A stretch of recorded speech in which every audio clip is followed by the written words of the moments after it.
Sebenarnya kalau kita bicara tahun ini adalah tahun yang spesial. Mengapa tidak? Karena TPS-TPS semua memiliki tempat khusus begitu ya untuk dilakukan isolasi, pemilihan isolasi di ruang khusus begitu. Betul. Nah, lantas sebetulnya apa saja kriteria bagi pemilih yang nantinya harus memilih di tempat isolasi tersebut? Yang pertama memang harus dipastikan bahwa TPS punya fasilitas itu. Karena ketika si petugas memeriksa suhu tubuh kemudian bicara PKPU 37,3, maka si pemilih tidak bisa masuk ke arena TPS seperti biasanya. Dia akan masuk di TPS khusus dan itu posisinya berada di luar.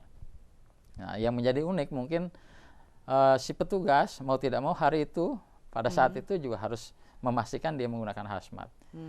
Yang unik lagi mau tidak mau masyarakat yang ada di situ atau tempat yang ada di situ ya semua harus disinfektasi dulu.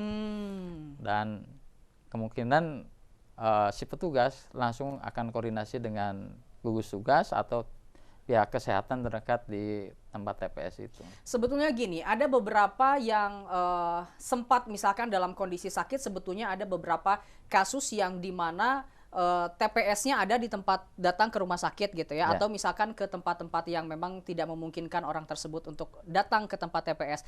Nah, lantas sebetulnya kalau kasus ini mengapa harus memaksakan diri tetap melakukan pemilihan? Apakah memang ini tetap suaranya tetap harus dikeluarkan sebagai hak pemilih suara atau memang seperti apa? Bicara hak suara memang hak konstitusi, artinya tidak ada kewajiban karena bicara hak. Tetapi yang pasti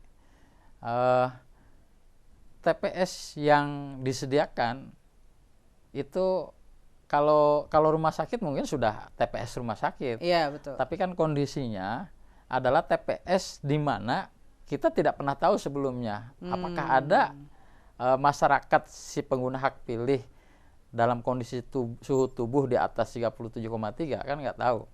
Atau jangan-jangan ketika memang dia sudah merasa sakit ya dari awal sudah mungkin kita himbau dia tetap harus ada proses perawatan. Tapi kan kita nggak pernah tahu mereka datang dalam kondisi seperti apa kan gitu.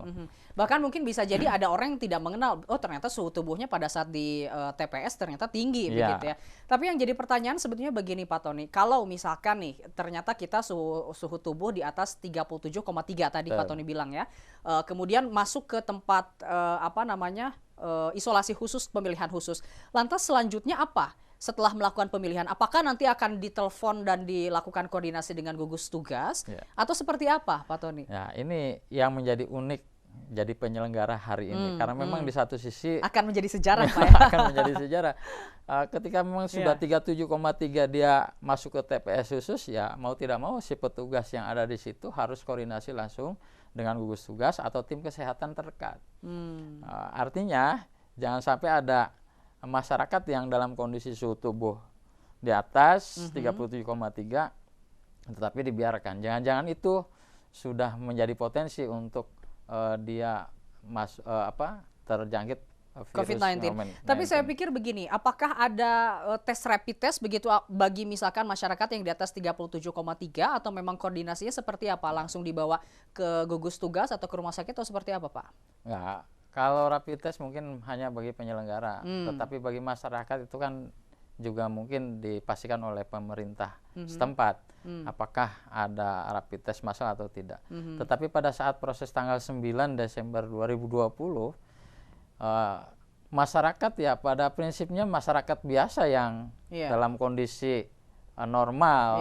Baik. Jadi tidak ada harus masyarakat yang memilih, masyarakat pemilih itu harus rapid test kan juga tidak ada persyaratan itu. Tidak ada, kan? betul. Iya, makanya kemungkinan mau tidak mau hanya sifatnya koordinasi dengan gugus tugas. Sifatnya koordinasi. Iya, untuk memastikan bahwa masyarakat yang dalam kondisi suhu tubuh 37,3 itu terfasilitasi terkait dengan kesehatannya. Jadi pada intinya jangan takut begitu ya. Kalau misalkan punya suhu tubuh tapi ingin melakukan pemilihan hak suaranya ya mangga begitu. Karena memang KPU dalam hal ini menyediakan tempat khusus begitu ya. Ya artinya kami harus juga memastikan kepada seluruh lapisan masyarakat bahwa TPS yang kita siapkan itu memang TPS yang sudah dipastikan terkait dengan protokol kesehatan. Siapapun tidak perlu khawatir dan tidak perlu takut karena memang harus terkoordinasikan. Artinya juga mungkin bagi kami hari ini menjadi sejarah bahwa kami juga menjadi bagian fasilitasi masyarakat untuk memastikan kesehatan masyarakat bisa terlihat pada saat posisi seperti itu. Maka mau tidak mau masyarakat yang juga hari itu menjadi pemilih atau petugas yang menjadi penyelenggara untuk melaksanakan pemilihan itu betul-betul bersinergi untuk memastikan bahwa semua menjadi wajib protokol kesehatan untuk dipastikan pada saat proses pemilihan. Baik, Pak Tony tadi disampaikan sebetulnya tahapannya setelah lakukan tanggal 12 September yakni verifikasi terhadap pendaftaran yang dilakukan akan ada beberapa termasuk juga pengundian nomor begitu, dan lantas sebetulnya masyarakat bisa mengetahui profil dan juga background daripada pasangan calon dari mana dan bisa dilakukan diakses di mana untuk warga Kabupaten Indramayu, Pak. Ya, karena untuk tanggal 23 kita sudah ada proses penetapan, betul. Untuk tanggal 24 kita ada proses pengundian karena yang sedang dipikirkan oleh kita adalah bagaimana merancang pengundian nomor urut, tetapi tidak melibatkan orang banyak. Kemudian tetapi juga bisa diakses oleh orang banyak. Mungkin nanti akan kita koordinasikan bentuknya seperti apa, ataukah bisa virtual atau bisa menggunakan media yang lain. Tetapi pada intinya kira-kira kalaupun ia ada kerumunan masyarakat tidak terlalu banyak. Atau mungkin kami coba mendesain di tempat-tempat terbuka yang kira-kira cukup ketika memang untuk orang banyak dalam kondisi berjarak, kemudian protokol kesehatan bisa terpantau. Akses yang bisa dipastikan oleh seluruh lapisan masyarakat. Kita juga memastikan bahwa semua media bisa mengakses, menginformasikan bahwa tahapan demi tahapan yang dilakukan oleh KPU itu bisa diakses. Kemudian juga kita di KPU karena